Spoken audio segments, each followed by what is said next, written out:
يا مرسل يقول لابو همدان حيابه، درعي رزاح الظهر واعز اصحابي.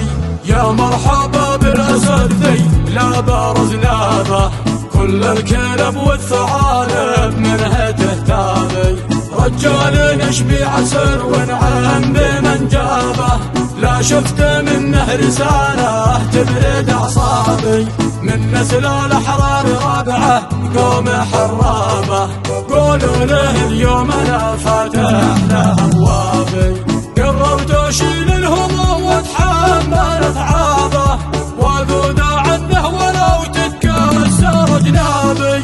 والله من ساهله وينسوه أصحابه، مدامه للإخاء قبله ومحرابي. ما قد ترك صاحبه والكل أدرابه، ما وقفه مرجاله تتصدر عتابي.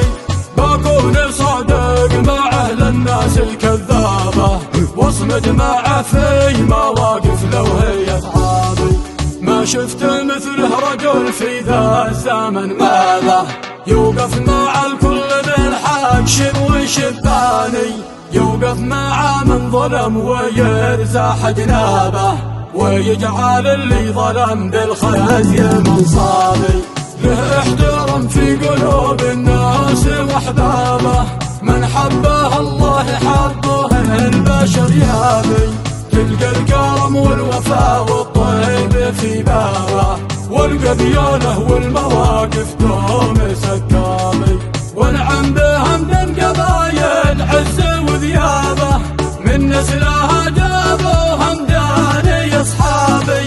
الشيخ عبد الحميد يا حيف من عابه، فيها القبل تفتخر وكل